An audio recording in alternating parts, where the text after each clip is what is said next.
Pertama, Gubernur Anies tidaklah jujur. Kedua, Gubernur Anies tidaklah transparan. Ketiga, reklamasi Ancol ini tidak ada manfaatnya bagi masyarakat sekitar. Di kewajiban tambahan yang nantinya akan ditetapkan, justru ini menunjukkan nanti kita bisa nego. Ini nggak akuntabel, ini nggak transparan. Justru bicara willingness, kalau willingness untuk pro terhadap kepentingan warga DKI Jakarta, sudah benar ada kontribusi tambahan karena itu konkret dan mengikat justru, bukan abu-abu. Harusnya kalau saya ketua KPK, ini Anies Baswedan sudah saya tangkap. Nah disitulah saya bilang bahwa Anies sedang mencari-cari sesuatu untuk membenarkan. Jangan dia pikir semua orang Jakarta ini bodoh. Tidak, kita ini orang-orang cerdas. Jakarta ini penduduknya cerdas. Jangan dibodoh-bodohi oleh Anies Baswedan. Ini tidak boleh. Nah kalau dia bilang bahwa tanah urukan, saya dengar juga dia menjelaskan bahwa bekas urukan nanti MRT segala macam akan dikirim ke sana untuk kemudian menjadi reklamasi. Tidak bisa, reklamasi itu tidak bisa oleh tanah lumpur. Kayak pihak orang, pihak lain, pihak ketiga lainnya tidak menghasilkan output apapun terhadap rakyat Jakarta. Apa yang terakhir dibangun oleh Ahok, itulah Jakarta sampai sekarang. 3 tahun loh, hampir 3 tahun. Ingkar janji itu yang mana? Beliau berjanji 13 izin itu dicabut, selesai udah dicabut. Jadi ingkar janji yang mana? Karena gubernur yang sekarang ini imajinatif. Makanya tidak ada yang kena kasus jerat korupsi. Kalau yang kemarin kan ada. Sampai KPK menyatakan ada grand corruption. Ini kan terbalik, mental kita seperti apa sebenarnya? Jadi siapapun yang nanti kita hadapi, apapun, dari manapun, mau teman, mau kawan, mau lawan, mau siapa, mau setan, kita tetap hadapi. Siapapun yang goyang Anies, kita akan goyang. Jadi ingat, apapun alasannya, kita akan tetap setia sampai akhir. Ya, ini menjadi PR besar sebenarnya untuk kemudian ke depan untuk tidak menjadikan isu sumber daya alam kemudian juga agama sebagai komoditas politik. Jadi ketika bicara mengingkari janji atau tidak, maka lihatlah janjinya. Janjinya apa? Kenyataannya apa? Dan tentu ini sekali lagi membohongi masyarakat di Jakarta tentang janji-janji yang ketika dia mau menjabat sebagai gubernur, ya ini sangat-sangat berbeda dengan apa yang dia janjikan. Kita akan bisa berbeda pendapat. Jadi kalau yang disebut reklamasi adalah dari yang tidak ada ditimbulkan pengurukan, dan kalau ini perluasan. Dan ini aneh, betul-betul aneh. Ini bukan kampanye, tapi saya sampaikan di sini. Di satu sisi menyiapkan jalur-jalur air untuk dikirim ke laut, di sisi lain di lautnya dipasang dengan pulau reklamasi, tinggal tunggu waktu jadi rock, air balik. Dan ini melawan sunnatullah. Kenapa? Air itu turun dari langit ke bumi, bukan ke laut. Harusnya dimasukkan ke dalam bumi, masukkan tanah. Di seluruh dunia air jatuh itu dimasukkan ke tanah, bukan dialirkan pakai gorong-gorong raksasa ke laut. Jakarta telah mengambil keputusan yang fatal. Kalau seandainya orang Jakarta percaya Pak Anies jadi gubernur pun, saya berani jamin kok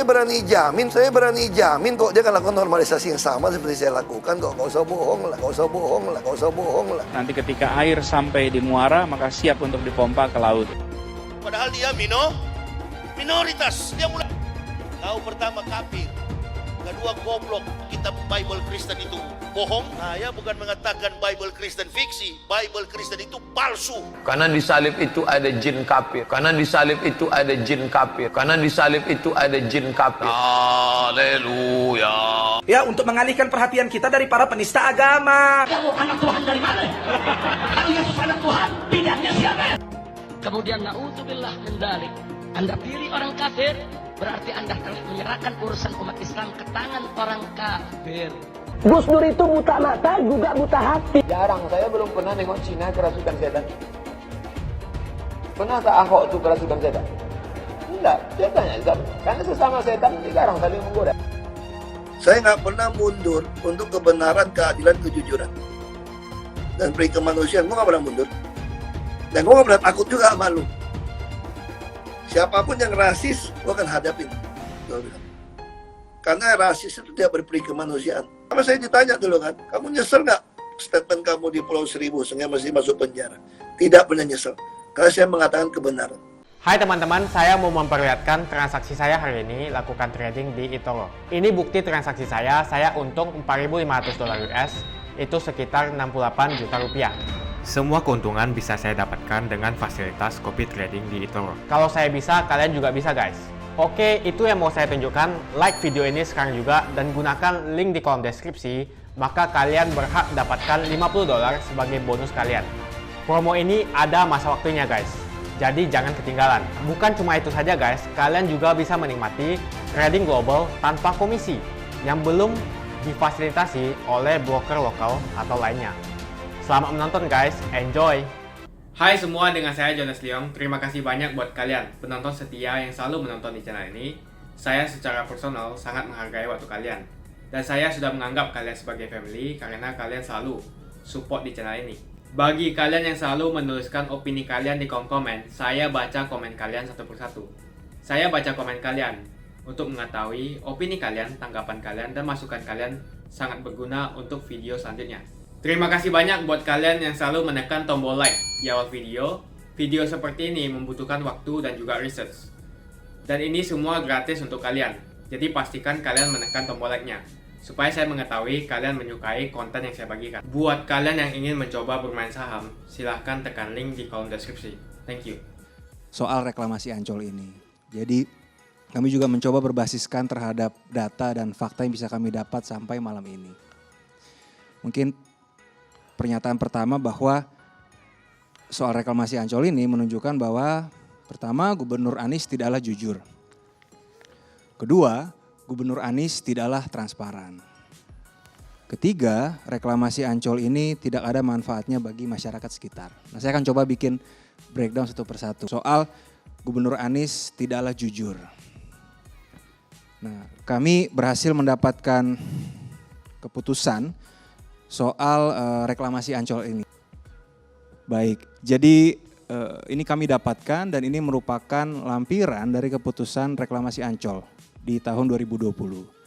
Untuk memudahkan pemirsa di rumah melihat, saya sudah mencoba menebalkan dengan tinta hijau. Ada 2 pulau di situ. Ini adalah keputusan tahun 2020. Di pulau yang sebelah di sini, di tahun 2020, pulau yang lebih kecil ini, di sini tertulis Pulau Pelaksanaan Perluasan Kawasan Rekreasi Dufan.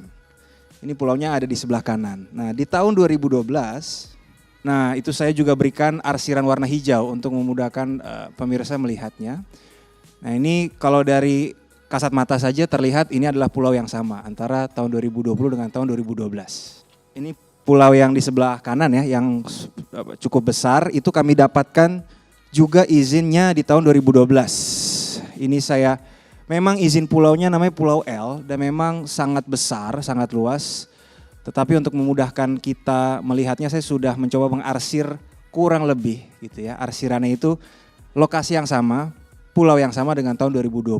Artinya kalau Gubernur Anies mengatakan bahwa Pulau Ancol, reklamasi Ancol ini berbeda dengan reklamasi 17 pulau yang lalu. Saya pikir secara kasat mata dari lampiran peta kita semua bisa menyimpulkan. Nah, kami mencoba membuat layout peta yang sifatnya itu merupakan kombinasi dari lampiran di tahun 2020, keputusan Gubernur Anies juga dengan dibandingkan dengan surat persetujuan di tahun 2012. Dan di sini terlihat memang sama gitu ya. Ada overlap gitu. Jadi bicara soal peta tentu tidak mungkin sama persis. Kami sudah melihat bahwa ini sebenarnya adalah pulau yang sama. Jadi daerah yang di hijau ini adalah izin yang sama untuk pulau reklamasi tahun 2012 juga dengan pulau reklamasi tahun 2020. Ada satu hal yang dikatakan ini untuk menyelamatkan Jakarta dari banjir gitu ya. Jadi lumpur-lumpur sedimen ini diambil kemudian ditimbunlah untuk menjadi reklamasi Ancol. Menurut hemat kami kalau memang Gubernur Anies juga konsisten dengan janji kampanyenya yang terlihat memang sangat pro terhadap isu lingkungan dan itu sangat baik menurut kami. Kami tahu bahwa di Jakarta ada isu-isu lingkungan yang perlu dibenahi. Mungkin lumpur-lumpur sedimen itu lebih pas apabila dibawa ke pantai utara Jakarta ditumpuk menjadi semacam tanggul gitu ya, untuk dibuat menjadi hutan bakau. Karena ada masalah lingkungan di pantai utara Jakarta yaitu abrasi. Abrasi yang sedemikian rupa sehingga membuat sering ada rob ya yang masuk ke dalam kampung nelayan kita. Dan itu juga tentu mengganggu kualitas hidup teman-teman nelayan, terutama anak-anak kecil yang harusnya tumbuh kembangnya maksimal. Kami melihat Gubernur Anies ini tidak transparan dalam hal pengambilan kebijakan reklamasi Ancol ini. Alasannya, untuk izin-izin yang sifatnya luas, tata ruang yang luas, itu kan perlu diputuskan di forum BKPRD, Badan Koordinasi Penataan Ruang Daerah. Dan poin ketiga kami katakan bahwa reklamasi Ancol ini sampai saat ini tidak ada manfaat bagi masyarakat, terutama masyarakat sekitar. Dan di tahun 2021 sampai 2024 akan dibangun Ancol Residences. Jadi kalau kami lihat rencana pengembangan ini, kalau lihat dari nama-namanya dengan tipikal istilah-istilahnya, saya pikir ini akan lebih fokus di kalangan atas. Gubernur Anies kalau bicara menyelamatkan banjir, alih-alih memindahkan lumpur, membuat menjadi reklamasi pulau, mungkin lebih tepat dan lebih jitu langkah menangani banjir kalau Gubernur Anies melakukan fokus penanganan banjir, misalnya normalisasi fungsi sungai, dan ini belum dilakukan secara serius. Kita kan semua sepakat bahwa ada masalah banjir yang luar biasa di DKI Jakarta, dan di keputusan gubernur tahun 2015. Jadi maaf, ini keputusan gubernur tahun 2015. Nah, kalau di bagian paling bawah ini ada istilahnya tambahan kontribusi. Jadi Ancol pada saat diberikan izin di tahun 2015, gubernur terdahulu itu meminta adanya tambahan kontribusi. Ini adalah dibebankan kepada swasta dan tujuannya untuk publik sebenarnya. Untuk revitalisasi kawasan utara Jakarta berupa penyediaan rumah susun, penataan kawasan, infrastruktur pengendalian banjir termasuk pompa dan rumah pompa. Intinya untuk publik DKI Jakarta. Ini tahun 2015 di zamannya Gubernur Anies. Pasal tambahan kontribusi tersebut yang manfaatnya luar biasa untuk warga DKI Jakarta itu hilang. Akhirnya sifatnya kewajiban tambahan yang akan ditetapkan oleh gubernur. Ini juga jadi semacam willingness yang tadinya sudah tertera secara sah dan merupakan produk hukum yang berlaku di 2015 tiba-tiba hilang di 2020. Apakah ini artinya tidak ada kemauan atau kehendak dari Gubernur Anies? Itu kembali kepada publik untuk menilainya sendiri. Di kewajiban tambahan yang nantinya akan ditetapkan, justru ini menunjukkan nanti kita bisa nego. Ini enggak akuntabel, ini enggak transparan. Justru bicara willingness, kalau willingness untuk pro terhadap kepentingan warga DKI Jakarta, sudah benar ada kontribusi tambahan karena itu konkret dan mengikat justru, bukan abu-abu. Ya kalau sesuatu yang baik menjadi sama kan tidak apa-apa dong Anies Baswedan meniru yang baik. Janganlah gengsi-gengsian Anies Baswedan merasa bahwa dia lebih smart, lebih pintar, terus bahwa program dia lebih unggul, lebih andal dari Ahok segala macam. Tidak, kalau saya udah bilang, Ahok kalau kita lihat berapa tahun sih Ahok jadi gubernur, iya kan? Berapa tahun sekarang Anies Baswedan jadi gubernur? Kalau kita mau banding-bandingkan waktunya, ya hampir sama sekarang. Tetapi apa yang dilakukan oleh Ahok? Yang dilakukan Ahok itu jauh lebih besar daripada yang dilakukan oleh Anies Baswedan. Jakarta di tangan Ahok itu berubah. Kita harus mengakui bahwa pada saat dipimpin oleh Ahok, Jakarta itu banyak berubah. Pasukan-pasukan orange-nya, pasukan hijau, pasukan ini segala macam. Bekerja semua. Jakarta jalanannya bersih. Coba sekarang kembali ke jalanan Jakarta. Kotor di mana-mana, pasukan orange saya sudah jarang lihat. Pasukan hijau jarang saya lihat. Ya kan? Zaman Ahok ini semua kerja. Kenapa mereka disiplin kerja? Karena ada pemimpin yang tegas. Nah kalau sekarang, ya saya tidak tahu. Tinggal diukur saja. Jadi kalau kemudian menjadi sama dengan programnya Ahok, ya Anies Baswedan tidak perlu malu mengakui bahwa ini ya meneruskan menjadi meniru programnya Ahok. Yang penting kan masyarakat kita. Jangan kita bertahan dengan gengsi pribadi, personal kita, ego pribadi kita, kemudian rakyat menjadi korban. Tidak, pemimpin itu menjadi pelayan. Pelayan nggak apa-apa menjadi babu, menjadi budak, yang penting masyarakatnya terlayani dengan baik. Itu harus menjadi pemimpin seperti itu. Saya jadi tertawa ini.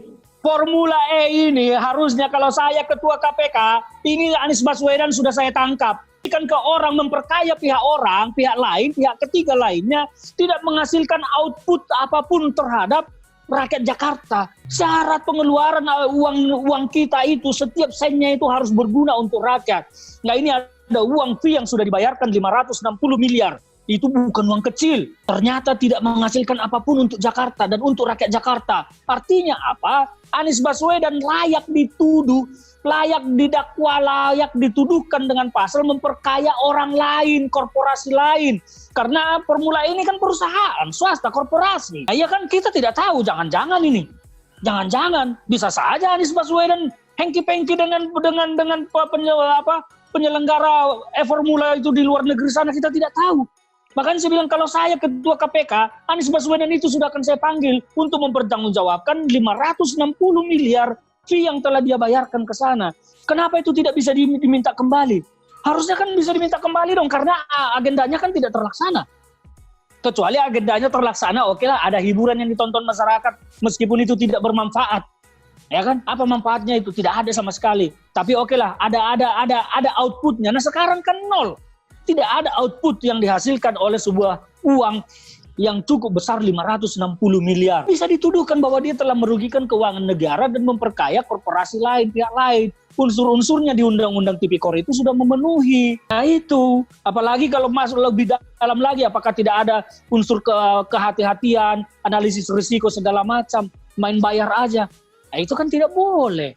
Makanya saya bilang, jadi kalau itu sesuatu yang baru, sesuatu yang baru yang merugikan masyarakat Jakarta ya. Jadi kalau pemimpin sebelumnya memberikan sesuatu yang baru, kemudian bisa dinikmati masyarakat Jakarta seperti Simpang Susun Semanggi. Nah kalau Anies Baswedan ini memberikan sesuatu yang baru, ya hanya ruang perdebatan yang cukup besar ya. Kerugian APBD kita terhadap Formula E itu juga harus dipertanggungjawabkan. Kalau saya pasti akan menuntut Anies Baswedan mempertanggungjawabkan fee Formula 560 miliar yang sudah dibayarkan oleh Anies Baswedan. Apa tanggung jawab, apa hasilnya, apa outputnya. Kalau agenda tidak berjalan kan mestinya itu bisa dikembalikan dananya. Tapi kenapa tidak kembali? Waduh, jangan-jangan jadi tabungan. Kita tidak tahu. Saya berharap si Anies Baswedan ini orang yang bersih. Tidak meneko-neko segala macam. Jadi dengan tidak dipaksanya penyelenggara Formula untuk mengembalikan dana 560 miliar itu, saya menjadi ragu terhadap Anies Baswedan ini. Bagaimana dia ini apakah masih orang yang bersih atau tidak. Makanya saya bilang kalau saya jadi ketua KPK, saya akan panggil Anies Baswedan. Janji keseluruhan Anies ya, kita pertama mengevaluasi dulu, hampir 3 tahun sudah Anies ini menjabat sebagai gubernur ya. Dari banyak janji, saya ini kan mantan tim suksesnya Anies Baswedan pada saat pilkada kemarin. Jadi saya tahu persis apa yang menjadi target, apa yang menjadi hasrat, apa yang menjadi janji politik Anies Baswedan pada saat pilkada kemarin. Nah, dari tahun ke tahun saya melihat bahwa memang apa yang disampaikan oleh Anies Baswedan ini sejak dulu hanya manis di mulut belaka. Ya, manis di mulut belaka, tetapi realitanya tidak ada implementasi yang real di lapangan. Karena kalau kita mau lihat, hampir stagnan dari apa yang disisakan oleh Ahok. Apa yang terakhir dibangun oleh Ahok, itulah Jakarta sampai sekarang. 3 tahun loh, hampir 3 tahun. Anies jangan banyak cerita tentang trotoar segala macam. Itu bukan membangun Jakarta. Membangun Jakarta itu mewujudkan sesuatu Jakarta yang memang sudah kota metropolis, harus semakin maju dan harus semakin ada sesuatu yang baru. Kalau Jakarta ini 3 tahun, nol yang baru, nihil yang baru. Jadi saya terus terang sangat kecewa secara umum terhadap capaian-capaian yang dilakukan oleh Anies Baswedan, karena memang capaiannya kalau kita menggunakan skala persentase mungkin dari capaian ini tidak sampai 20% menurut saya ya. Jadi sangat rendah sekali. Ini penilaian saya secara personal, dan kenapa saya berani menilai karena saya dulu adalah mantan pendukungnya dan tim suksesnya Anies ya. Jadi seperti itu. Nah, kalau kau bicara tentang reklamasi ini kan salah satu jualan kita dulu, jualan Anies Baswedan pada saat pilkada. Dan justru inilah salah satu jualan utama yang kemudian menarik suara masyarakat Jakarta. Kenapa? Karena dulu memang Jakarta, masyarakatnya pada umumnya tidak menginginkan adanya reklamasi, apalagi pada saat itu reklamasi dicitrakan, di-image-kan, diopinikan sebagai sesuatu barang mahal yang akan menjadi tempat konglomerat asing, konglomerat luar. Apalagi dibalur-balur lagi, dibalut-balut lagi dengan segala macam propaganda, seolah-olah reklamasi yang dibangun pada masa Ahok ini hanya akan untuk orang asing, khususnya, ya mohon maaf, saya bukannya mau rasis, pada saat itu diopinikan bahwa ini akan menjadi tempat orang-orang Cina lah, kira-kira seperti itu. Nah ternyata jualan Anies ini dulu laku dan dibeli oleh masyarakat, sehingga itulah yang membuat Anies kemudian menjadi menang pada Pilkada 2017. Nah sekarang kita melihat 2020, 3 tahun Anies memimpin Jakarta, dengan segala macam argumen-argumen yang menurut saya tidak sama sekali ilmiah dan tidak seharusnya disampaikan oleh seorang Anies Baswedan yang berembel-embel PhD, menyampaikan argumen-argumen yang tidak ilmiah untuk mendukung sebuah rencananya, sebuah programnya yang memang dulu dia tolak tapi sekarang dia bikin sendiri. Nah inilah yang membuat kita aneh, dan menurut saya Anies sedang membohongi dirinya sendiri, itu yang pertama. Sebelum dia membohongi penduduk Jakarta, dia membohongi dirinya sendiri. Dan yang pasti bahwa reklamasi ini menurut saya KPK harus turun tangan. Pertanyaan besarnya adalah kenapa Anies kemudian melaksanakan sendiri reklamasi, yang mana dulu reklamasi ini ditolak oleh dia. Pasti ada sesuatu di baliknya. Anies ini punya target, punya rencana politik yang masih lebih tinggi. Semua tahu bagaimana hingar-bingar politik 2024 menjadi mainan Anies Baswedan sekarang, ya.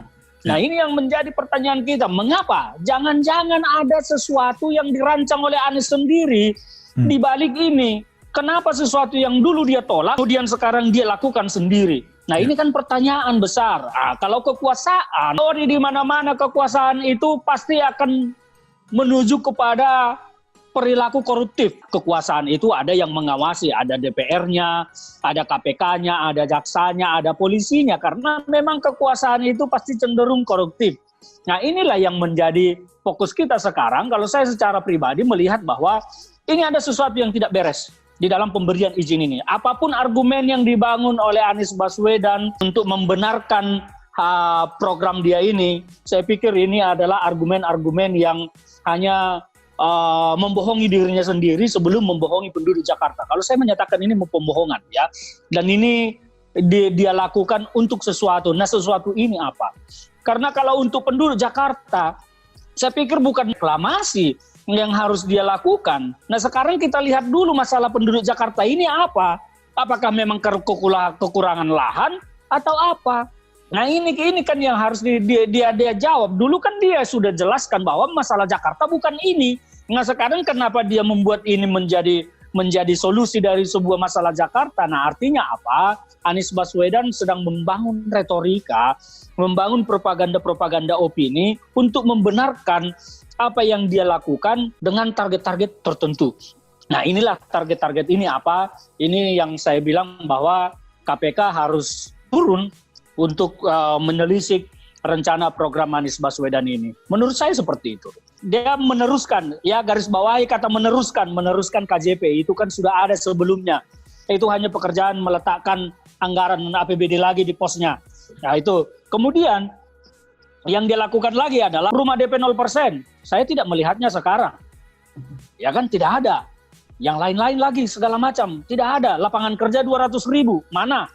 Ini sekarang malah COVID yang menyerang dunia, malah kehilangan lapangan pekerjaan. Itu gagal semua. Jadi yang dia lakukan, makanya tadi saya bilang hanya 20%-an itu, ya itu cuma menutup Alexis dan kemudian meneruskan KJP. Di luar itu tidak ada yang dia lakukan. Kalau kita mau kembali ke janji rumah DP 0%, harusnya kan memang ini adalah sebuah program yang sangat bagus. Yang sangat membantu masyarakat berpenghasilan rendah di Jakarta, paling tidak karyawan-karyawan atau keluarga muda yang masih karyawan mungkin gajinya 4 juta, 5 juta, kira-kira seperti itu. Tapi ternyata kan program ini kalau kita lihat apa yang diresmikan. Rumah susun yang dibangun itu bahkan petakannya waktu itu kan hanya kecil sekali, kamarnya pun sangat sempit. dan tidak layak. Nah, kalau waktu mendaftar itu memang sangat membludak, masyarakat ini kan tidak tahu seperti apa nanti yang akan dibangun, ya kan? Ya tentu mendaftar, orang semua juga pengen, saya juga pengen. Masyarakat tentu ingin mendapatkan hunian yang layak, ya. Dan di sini harus dilihat itu hunian yang layak. Nah, ternyata apa yang dibangun oleh Pemda DKI Jakarta itu tidak layak disebut hunian, karena kamarnya aja sempit begitu. Rumah tinggalnya tidak ada, tempat tinggalnya segala macam. Jadi masyarakat kita akhirnya kemudian kecewa, yang tadinya mendaftar membludak itu kemudian kan tidak meneruskan keinginannya untuk mendapatkan hunian DP 0% ini. Nah, sekarang kalau kita lihat sekarang berapa unit sekarang yang terhuni, sangat sedikit. Kalau kita melihat itu sepi, tidak ada. Mungkin sebentar lagi juga yang tinggal di situ mungkin akan pergi meninggalkan itu, atau bahkan Pemda DKI Jakarta nanti akan bahkan menjadikan itu menjadi rumah sewa, menjadi rumah susun sewa, bisa jadi. Karena memang tidak ada yang membeli. Karena apa? Dibeli pun tanggung untuk menjadi hunian yang layak, cara penghasilannya justru akan dipotong. Nah, kalau kita masuk ke itu, kita belum masuk ke segmen golongan gaji yang layak ya, yang bisa mencicil hunian ini. Kalau kita melihat di situ penghasilan masyarakat yang bisa memilikinya kan harus di atas 5 juta rata-rata, ya kan? Dan ini memberatkan. Siapa yang layak untuk ini? Yang ini sementara programnya adalah hunian 0% untuk masyarakat kalangan bawah. Harapan kita tadinya ini program ini ada orang-orang yang mungkin seperti, ya mohon maaf ya, saya bukannya mau mengecilkan profesi kawan-kawan seperti yang memang pekerja non formal yang serabutan, yang mungkin kerja hari ini di sana, kerja hari ini di situ, dapat upah harian di sini, dapat upah harian di sana, mungkin sebulan pendapatannya cuma 2 juta, 3 juta. Nah, inilah sebetulnya target-target awalnya untuk bisa mendapat hunian, supaya mereka ini menjadi masyarakat Jakarta yang layak,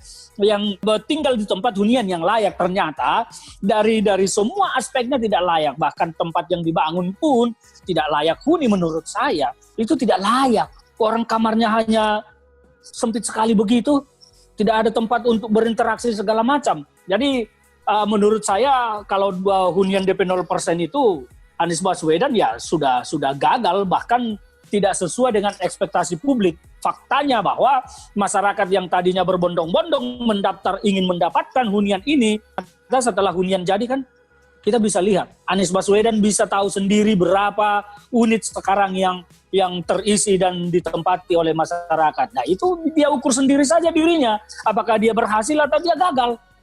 Saya pikir bahwa kalau dia merasa dirinya berhasil, ya sangat memalukan menurut saya, karena gagalan yang bahkan buang-buang uang Pemda menurut saya. Membangun itu kan habis juga puluhan miliar Pemda, tetapi faktanya kemudian masyarakat tidak bisa menggunakannya secara layak dan secara benar. Rutinnya akan dikeluarkan oleh Pemda, makanya bahwa kemungkinan besar Pemda ya harus menjadikan itu jadi rumah susun sewa supaya ada operasional untuk merawat bangunan itu. Karena kalau tidak, dari mana uang akan merawat gedung itu? Kalau hanya contohnya dari ratusan unit yang dibangun di situ, yang terhuni hanya puluhan, kan tidak akan bisa memenuhi kebutuhan perawatan maintenance gedung tersebut. Hanya ya kita sarankan ya Pemda menjadikannya rumah susun sewa saja supaya ada yang menempati dan ada untuk biaya maintenance-nya, daripada APBD lagi yang harus habis ke sana untuk merawat itu kan buang-buang anggaran. Sementara Jakarta ini butuh anggaran yang banyak dan ditempatkan di pos-pos yang memang tepat untuk sumber daya manusia kita. Saya menyarankan itu dari hunian DP rumah 0% itu rubah menjadi rumah sewa kepada masyarakat. Bikin aja sewanya berapa sebulan, 200.000, 300.000 atau berapa. Yang penting masyarakat kita bisa menempatinya dan ada biaya untuk maintenance gedung itu. Sebab kalau tidak, itu akan menjadi pengeluaran rutin yang akan merugikan keuangan Pemda DKI Jakarta. Kalau saya melihat progres di lapangan sekarang dengan kecepatan pekerjaan, apalagi ada pandemi seperti sekarang ini ya, tetapi pandemi ini sebetulnya bukan alasan utama. Saya meyakini bahwa Stadion Persija ini tidak akan selesai sampai Anies selesai jadi gubernur. Ya, karena apa? Ini terlalu lambat progresnya. Anies ini terlalu banyak berencana, tetapi mengeksekusinya lambat. Inilah kelemahan dari Anies. Dia kalau soal berpikir, menganalisis, merencanakan, segala macam, Anies itu bagus. Tetapi kelemahan Anies ini pada saat akan mengeksekusi, disitulah dia lemah. Kenapa? Karena memang dia bukan tipikal pemimpin yang berani keras, yang berani tegas, yang tahu gitu loh bahwa apa yang dia lakukan itu sudah benar dan dia siap bertarung untuk mempertahankan apa yang dia yakini. Saya tidak melihat itu di Anies. Maka dari semua kebijakan Anies, bukan hanya Stadion Persija, bahkan yang lain-lain, semuanya seperti itu. Ya kan? Termasuk dulu bagaimana riuhnya hanya masalah soal atap JPO saja. Jakarta ini harus riuh dengan perbedaan pendapat dan argumen segala macam. Kenapa? Karena pemimpinnya yang memang tidak mampu memberikan argumen kepada publik, kepada masyarakat. Saya putuskan bahwa ini akan begini. Zaman Ahok kita tidak melihat itu. Kenapa? Karena Ahok berani bicara. Dia berani keras, berani tegas karena dia meyakini, mengetahui apa yang dia lakukan itu sudah benar dan dia berani fight untuk itu. Nah kalau sekarang, coba bayangkan sekarang riuhnya minta ampun soal pembukaan atap JPO di Sudirman aja riuh, ya. Tidak seharusnya Jakarta riuh dengan isu seperti itu, tetapi hanya untuk atap JPO saja riuh. Kenapa? Ya itu tadi, karena pemimpinnya tidak tegas, tidak berani menjelaskan kepada publik, ini begini loh, saya putuskan begini. Nah itu yang tidak dilakukan oleh Anies Baswedan dan kita tidak menemukan itu pada dirinya. Akhirnya ya Jakarta sampai sekarang hanya ramai oleh isu, tetapi kalau kita lihat realisasi implementasi program di lapangan, saya melihat Jakarta ini mundur malah merosot. Ini kan pemerintahan ini kan sudah berjalan sebuah sistem. Ada SKPD, ada dinas di provinsi, ada wali kota, ada lagi suku dinas di tingkat wali kota. Jadi kalaupun gubernur itu sendirian memimpin Jakarta ini, harusnya tidak kewalahan. Kenapa? Karena ada program dari bawah ke atas. Ini adalah soal manajemen. Bagaimana seorang pemimpin di atas ini bisa merangkum usulan dari bawah, masukan dari bawah, karena yang menangkap masukan dari masyarakat kan adalah SKPD di bawah ini melalui ada lurahnya, ada camatnya, kemudian naik ke suku dinas, naik ke wali kota, kemudian naik ke dinas di provinsi. Nah ini kan soal manajemen seorang pemimpin. Nah kalau pemimpinnya tidak mampu memanage ini menjadi sebuah sistem yang bekerja, merumuskan sesuatu, dan harusnya gubernur itu hanya memutuskan, oke, ini boleh jalan, ini tidak boleh jalan. Program itu banyak dari bawah. Tetapi karena Anies Baswedan tidak mampu memanage ini, tidak mampu memanage, akhirnya seperti itu. Dia terlihat jadi kelimpungan ketika tidak ada wakil. Wakil itu apa sih gunanya? Nggak ada juga. Nggak ada. Kalau dia mampu memaksimalkan kepala dinas, mampu memaksimalkan suku dinas, wali kota, segala macam. Ini kan program datang dari bawah ke atas. Dia tinggal lihat, oh ini bagus nih, laksanakan. Oh ini bagus, laksanakan. Oh ini tidak bagus, jangan, stop. Nah masukkan anggarannya. Ini kan terhimpun menjadi sebuah sistem yang sudah bekerja. Karena kita ini kan bukan menjadi sebuah pemerintahan yang baru berdiri atau seperti perusahaan baru berdiri. Ini Jakarta sudah puluhan tahun. Sistemnya sudah bergulir. Dari gubernur itu harusnya ide-ide yang di luar kebiasaan. Seperti yang dilakukan oleh Ahok itu ide-ide di luar kebiasaan. Dia bangun Simpang Susun Semanggi. Itu gubernur harusnya berpikir seperti itu. Sesuatu yang baru yang di luar dari pemikiran yang rutin ini. Nah kalau berpikirnya masih rutin-rutin saja, udahlah itu cukuplah. Tidak layak lagi jadi gubernur seperti itu ke depan, apalagi bawa bercita-cita lebih tinggi lagi. Jangan lagi. Jadi pemimpin itu, gubernur itu harus memikirkan sesuatu yang di luar konteks-konteks kebiasaan, kewajaran sistem yang sudah berjalan. Sama seperti yang dilakukan oleh Pak Jokowi sekarang. Siapa yang menyangka bahwa dia bangun itu segala macam. Nah, presiden harusnya pemimpin begitu. Berpikir di luar rutinitas yang biasa. Kalau soal rutinitas itu kan udah ada pelaksananya. Sistem pemerintahan kita ini dari pusat ke bawah itu kan sudah ada. Di Jakarta apalagi dengan kemajuan teknologi yang seperti ini. Jakarta ini terunggul teknologi segala macam. Dari handphone aja sebetulnya Anies itu bisa memonitor masalah apapun yang di Jakarta ini. Nah, tetapi kalau memanage-nya saja dia tidak bisa, memanajemennya ini bagaimana supaya bisa menghasilkan gagasan-gagasan baru, ya sudah. Inilah salah satu argumen Anies Baswedan yang menurut saya patut ditertawakan. Namanya reklamasi itu tidak bisa dilakukan dengan urukan tanah lumpur seperti itu. Reklamasi itu harus dengan pasir, ada kandungan-kandungan batu koral-koralnya.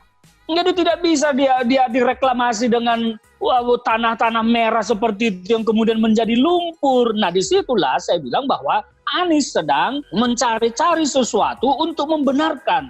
Jangan dia pikir semua orang Jakarta ini bodoh. Tidak, kita ini orang-orang cerdas. Jakarta ini penduduknya cerdas. Jangan dibodoh-bodohi oleh Anies Baswedan. Ini tidak boleh. Nah, kalau dia bilang bahwa tanah urukan, saya dengar juga dia menjelaskan bahwa bekas urukan nanti MRT segala macam akan dikirim ke sana untuk kemudian menjadi reklamasi. Tidak bisa, reklamasi itu tidak bisa oleh tanah lumpur. Dari mana jalan-jalan teorinya tanah urukan seperti itu bisa menjadi tanah reklamasi? Nggak bisa. Jadi dari situ pun Anies ini sudah tidak ilmiah. Makanya saya bilang, pernah dalam Twitter saya sampaikan, Anies Baswedan ini kan seorang PhD, harusnya berargumen itu, harusnya argumennya ilmiah, menunjukkan dia seorang yang memang berembel-embel seorang PhD. Jangan disamakan argumen-argumennya seperti pendukung-pendukungnya itu loh. Kalau pendukung-pendukungnya itu saya memaklumi lah ya, memang kelasnya di situ. Apapun akan mereka sampaikan untuk mendukung Anies Baswedan, membenarkan Anies Baswedan, meskipun yang mereka sampaikan salah. Tapi seorang pemimpin, seorang Anies Baswedan, dia seorang PhD, harusnya memberikan argumentasi yang ilmiah. Dia harus menjelaskan reklamasi itu begini segala macam. Jangan dia bilang bahwa ini nanti akan tanah urukan lumpur itu akan menjadi diuruk ke situ menjadi reklamasi. Tidak bisa, itu tidak bisa reklamasi. Reklamasi itu harus pasir. Kenapa? Karena ada ukuran-ukurannya. Nanti kalau saya jelaskan di sini saya disebut lagi ahli sipil. Saya tidak pernah sekolah sipil, tetapi saya mengerti itu. Saya memahami karena saya suka membaca. Ya, jadi itu tidak demikian. Nah, saya pikir bahwa Anies Baswedan sebaiknya memang mencari cara lain saja. Kalaupun oke lah, sekarang dia mau dengan istilah-istilah segala macam, dia bilang bahwa ini perluasan daratan, beda dengan reklamasi dulu. Nah, ini yang harus dijelaskan. Kalau dia mau dia menyebut ini beda dengan reklamasi yang dilakukan zaman Ahok, bedanya apa? Nah, kan ini tidak pernah dijelaskan sama dia, sama Anies Baswedan. Ini loh bedanya. Kalau saya jadi gubernur nih, jadi Anies Baswedan, saya akan jelaskan. Dulu reklamasi zaman Ahok itu tujuannya begini. Contohnya akan dibangun hunian untuk orang-orang kaya, orang-orang mewah. Sekarang reklamasi yang mau saya bangun ini bukan untuk itu, tapi untuk rakyat. Rakyatnya yang mana? Yang ini begini. Kan seperti itu. Jangan mereka bangun juga opini bahwa ini kepentingan rakyat. Itu kan semua semu. Itu argumen-argumen yang dibangun tanpa bisa dibuktikan tujuannya bahwa ini untuk rakyat. Saya menyatakan bahwa reklamasi, apapun namanya yang disebut oleh Anies Baswedan ini, mau perluasan daratan kek, mau apa kek, tidak akan bisa dia buktikan di situ bahwa ini tujuannya bahwa untuk rakyat Jakarta. Tidak akan bisa. Tetapi kalau untuk kepentingan metropolis, nah sama dulu, Ahok juga begitu.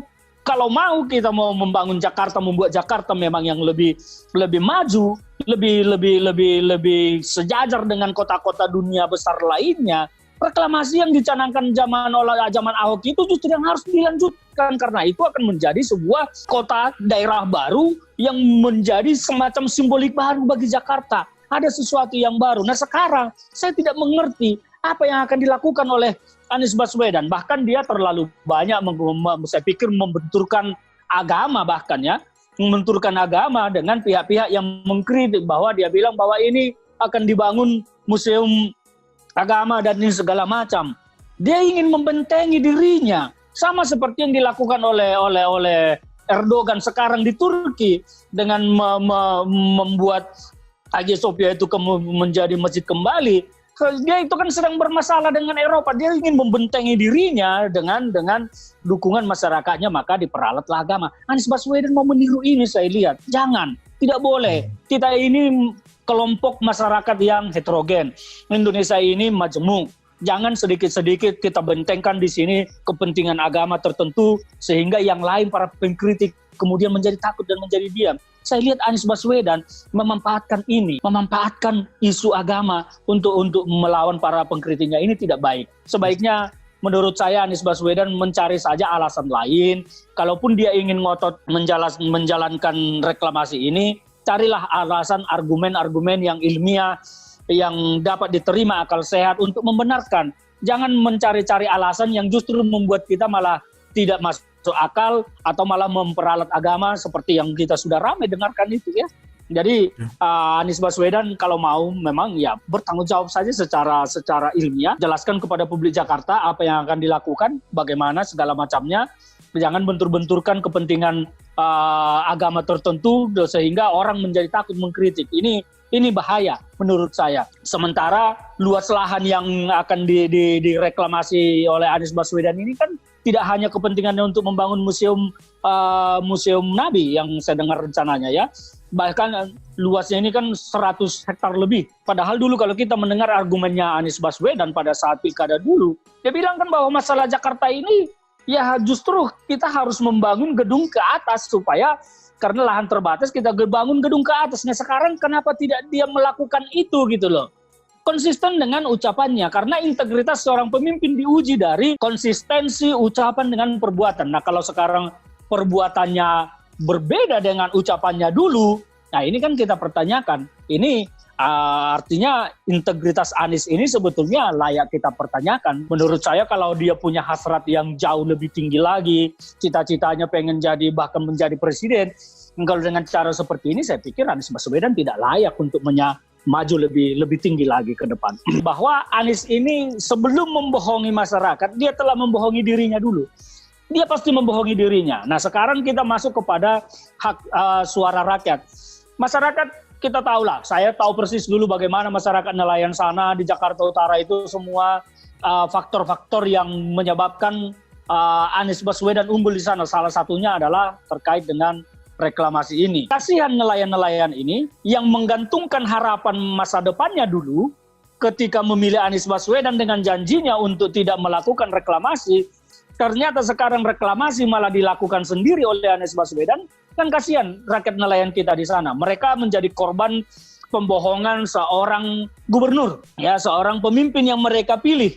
Dulu mereka, saya tahu persis karena saya terlibat masa kampanye ke daerah pesisir sana, ke Muara Karang segala macam itu, saya turun ya. Jadi saya tahu persis bagaimana dulu masyarakat di sana itu mengharapkan sesuatu yang berubah ya. Nah, ada gantungan harapan masa depan mereka dari mata pencariannya. Nah ternyata sekarang malah gantungan harapan mereka itu justru yang membuat mereka akan kehilangan atau setidaknya kesulitan untuk mencari kehidupan dari profesinya sebagai nelayan. Nah ini bagaimana? Pertanyaan kita, bagaimana perasaan Anies melihat warga masyarakat itu nanti? Apa yang akan dia lakukan terhadap masyarakat ini? Apakah akan kembali menjanjikan ABCD segala macam atau segala itu? Kan tidak demikian menjadi seorang pemimpin. Menjadi seorang pemimpin harusnya Anies itu setelah berjanji dulu tidak mereklamasi dan dia kembali membangun hunian-hunian yang bahkan yang pernah digusur oleh Anies Baswedan, Ahok di masa Ahok di sana, harusnya masyarakat di sana itu justru lebih dibina sama dia, lebih dihidupkan bagaimana supaya masyarakat nelayan kita ini nelayannya meningkat, berkembang. Bukan justru sekarang dia malah berpikir sesuatu reklamasi dengan uang yang tentu uang akan besar ini, ya, dan entah apa yang diharapkan di situ kemudian mengorbankan masyarakat. Ini tentu bahwa kita melihat Anies Baswedan sedang memilih sesuatu yang lebih mementingkan dirinya sendiri daripada memikirkan kepentingan masyarakat umum di sana. Kalau Anies Baswedan seorang pemimpin gubernur yang baik, tentu dia akan memikirkan bagaimana memajukan masyarakat nelayan di pesisir sana, di pesisir Jakarta Utara sana. Nah sekarang ternyata Anies memilih melakukan reklamasi, artinya apa? Ada kepentingan pribadinya di situ. Entah apa kepentingan pribadinya, dia yang tahu. Nah dia sekarang memilih kepentingan pribadinya daripada mengedepankan kepentingan masyarakat pesisir nelayan di sana itu. Kasihan mereka sebetulnya menjadi korban sebuah kebohongan, korban dari sebuah janji yang tidak mampu direalisasikan oleh Anies Baswedan. Menurut saya ini sangat buruk ya. Beda dengan sebuah janji yang membutuhkan proses kinerja seperti saya nih menjanjikan, oke, nanti kita akan saya janjikan ekonomi akan sekian persen pada bulan sekian. Itu kan membutuhkan sebuah proses yang artinya apa bisa gagal bisa tidak. Tetapi kalau soal reklamasi dan tidak reklamasi ini tidak butuh proses, tetapi hanya butuh hati, butuh nurani, butuh sikap. Kalau saya menyatakan tidak berarti tidak, kalau saya menyatakan ya berarti ya. Nah Anies dulu sudah menjanjikan tidak, menolak. Nah sekarang dia mengingkari itu artinya apa? Ya kita pertanyakan sikap konsistensinya Anies Baswedan. Jangan sampai nanti dia disebut seorang pemimpin yang berkepribadian ganda atau bahkan seorang pemimpin yang tega mengorbankan masyarakat untuk kepentingan dirinya. Tidak ada alasan lain. Saya melihat tidak ada alasan Jakarta, tidak ada alasan rakyat untuk reklamasi ini. Tetapi kalau alasan untuk kepentingan pribadinya Anies Baswedan, saya melihat di reklamasi ini ada. Nah, dia lebih mengedepankan kepentingan pribadinya daripada kepentingan masyarakat umum di sana. Kalau Anies Baswedan memikirkan kepentingan masyarakat umum, masyarakat Jakarta Utara di sana yang berprofesi sebagai nelayan, tentu dia tidak akan mengambil sikap melaksanakan reklamasi. Dia kalahkan kepentingan rakyat. Mumpung lagi berkuasa, saya lagi berkuasa nih, boleh dong saya begini supaya nanti saya begini. Ya itulah yang terjadi. Nah, pemimpin seperti ini mau kita harapkan apa? Mau kita bela menjadi pemimpin seterusnya? Kalau saya tidak akan mau membela seperti ini lagi sebagai pemimpin, apalagi mau memimpin yang lebih tinggi seperti harapan-harapan mereka para pendukungnya mau jadi capres segala macam. Bagi saya Anies Baswedan ini langkah politiknya sudah harus dihentikan dengan sikap-sikap seperti ini. Jadi itu sangat berbeda. Seperti kalau selama ini kan kalau kita lihat ini yang saya jelaskan tadi seperti janji Pak Jokowi ekonomi akan meroket ternyata tidak tercapai. Nah, itu yang saya bilang bahwa ini butuh proses. Yang bisa gagal, bisa berhasil, bisa sukses, bisa tidak. Karena ada proses di dalamnya, ada pekerjaan di dalamnya. Beda dengan reklamasi ini hanya soal sikap, soal hati, soal nurani. Nah, inilah kegagalan Anies paling besar, bahwa dia telah menunjukkan dia siapa, menunjukkan dirinya siapa, bahwa ternyata dia adalah pemimpin yang lebih memikirkan dirinya sendiri daripada memikirkan masyarakat umum lainnya seperti nelayan di pesisir Jakarta Utara. Kalau saya melihatnya begini, dari ini kita harus selalu belajar. Kita ini masyarakat adalah sebetulnya pemegang kedaulatan tertinggi, ya, bahwa kita selama ini hanya memilih orang yang sudah dipilih, kita terima itu sebagai bagian dari demokrasi, bahwa kita hanya memilih orang-orang yang sudah dipilih oleh elit-elit lah, ya, pemegang tiket. Kita hanya memilih orang yang sudah dipilih. Nah, ke depan ini sebaiknya, apalagi Jakarta dengan kemajuan teknologi begini, kita harus lebih melihat ya, jangan lagi tergoda ya dengan isu-isu pribadi atau isu-isu politik identitas. Mari kita pilih pemimpin kita, mau siapapun itu, mau orang beragama atau orang tidak beragama. Tetapi kalau dia mampu memberikan kesejahteraan kepada masyarakat Jakarta, membuat Jakarta ini menjadi maju, menjadi kota yang nyaman kita tinggali, menjadi kota yang sejahtera bagi masyarakatnya, ayo kita pilih. Karena selama ini apalagi Pilkada 2017 Jakarta sangat kental dengan politik identitas ya. Bahkan mayat pun menjadi jualan untuk kampanye kemarin itu. Ke depan kita hentikan yang seperti ini. Mari kita berdemokrasi dengan sehat, bahwa demokrasi ini tujuannya adalah memilih pemimpin yang mampu membawa kota ini maju, membawa masyarakatnya menjadi sejahtera, bukan hanya menjadi karena menjadi teman atau sama identitasnya dengan kita, atau sama agamanya, sama sukunya, sama rasnya.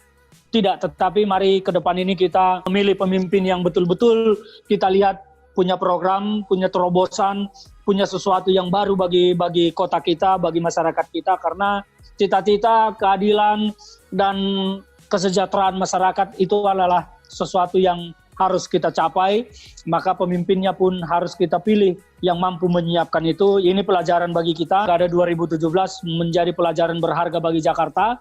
Jangan lagi terulang di pilkada-pilkada ke depan ini. Mari kita pilih pemimpin kita yang betul-betul mampu membawa kita menjadi masyarakat yang maju, sejahtera sesuai dengan cita-cita kemerdekaan para pendiri bangsa kita. Yang sudah terlanjur dibangun itu mau diapakan? Mau dibongkar atau diapakan?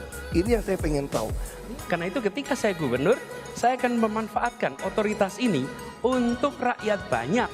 Saya kira jangan membohongi. Seluruh hasil reklamasi sertifikatnya milik DKI. Lalu hampir 48% itu digunakan buat fasum dan fasos untuk DKI. Lalu apalagi 5% dari tanah yang bisa dijual oleh pengembang ini boleh dipakai untuk nelayan lagi, untuk masyarakat.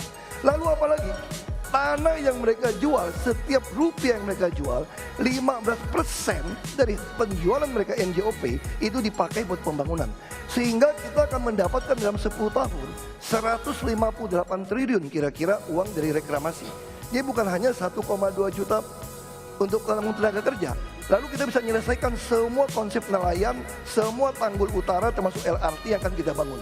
Jadi mau apa lagi manfaat untuk rakyat reklamasi ini? Kita ingin jangan sampai justru muncul banjir. Ini unik. Airnya dipercepat ke laut, di depan lautnya disiapkan pulau-pulau untuk menampung air. Efeknya balik ke Jakarta. Dan ini aneh, betul-betul aneh. Ini bukan kampanye, tapi saya sampaikan sini. Di satu sisi menyiapkan jalur-jalur air untuk dikirim ke laut, di sisi lain di lautnya dipasang dengan pulau reklamasi, tinggal tunggu waktu jadi rock, air balik. Dan ini melawan sunnatullah. Kenapa? Air itu turun dari langit ke bumi, bukan ke laut. Harusnya dimasukkan ke dalam bumi, masukkan tanah. Di seluruh dunia air jatuh itu dimasukkan ke tanah, bukan dialirkan pakai gorong-gorong raksasa ke laut. Jakarta telah mengambil keputusan yang fatal. Dan semuanya juga posisi siap, nanti ketika air sampai di muara maka siap untuk dipompa ke laut, ke laut, ke laut, ke laut. Bukan dialirkan pakai gorong-gorong raksasa ke laut. Nanti ketika air sampai di muara maka siap untuk dipompa ke laut. Dan ini melawan sunnatullah. Nanti ketika air sampai di muara maka siap untuk dipompa. Justru yang terjadi apa? Sekarang saya tanya, kalau Anda nggak mau lakukan normalisasi sungai, Anda mau pakai apa? Saya bilang kok sama penduduknya, kalau seandainya orang Jakarta percaya Pak Anies jadi gubernur pun, saya berani jamin kok dia akan lakukan normalisasi yang sama seperti saya lakukan kok. Nggak usah bohong lah. Nanti ketika air sampai di muara maka siap untuk dipompa ke laut. Dia nanti udah jadi gubernur nggak mau lakukan normalisasi tetap akan banjir. Tapi kalau dia mau menghindari banjir di Cipinang Melayu itu ya, pasti lakukan sama seperti yang saya lakukan. Nanti ketika air sampai di muara maka siap untuk dipompa ke laut. Makasih banyak buat kalian yang nggak skip dan nonton video ini sampai habis. Saya secara personal sangat menghargai waktu kalian. Makasih banyak buat kalian yang sudah tekan tombol subscribe, dan makasih banyak buat kalian yang sudah tekan tombol loncengnya. Jangan lupa bagikan informasi ini ke teman atau family Anda. Mungkin teman atau family Anda membutuhkan investasi ini. Oke guys, sekian dulu dari saya. Jangan lupa follow Instagram saya di @johannesleongofficial untuk kata-kata motivasi setiap harinya. Bagi kalian yang termotivasi nonton video ini, ayo like video ini dan subscribe di channel ini. Dan buat kalian yang sudah subscribe di channel ini, jangan lupa tekan tombol loncengnya supaya kalian mendapatkan notifikasi setiap kali saya upload video. Saya menggunakan eToro untuk melakukan investasi. eToro merupakan broker multi aset di mana Anda dapat berinvestasi pada pasar keuangan global, seperti di saham, komoditas, forex, cryptocurrency, atau di ETF. eToro juga dikenal dengan social trading platform, di mana Anda bisa mengcopy transaksi dari trader profesional, sehingga cocok sekali bagi Anda yang sibuk atau tidak memiliki keahlian untuk trading atau berinvestasi sendiri. Misalnya Dave menggunakan eToro untuk menduplikasi aktivitas trading Steve. Jika Steve untung, maka Dave juga untung. Mau untung seperti Steve? Gunakan copy trade hanya di eToro. Pastikan gunakan link di kolom deskripsi untuk mendapatkan bonus. eToro adalah broker aman dan terregulasi di dunia. Kalian bisa trading saham, forex, cryptocurrency, komoditas, dan lainnya. eToro adalah one-stop shopping, tidak seperti broker lainnya. Dengan eToro hanya modal $200 atau 3 juta rupiah saja, kalian sudah bisa trading secara internasional.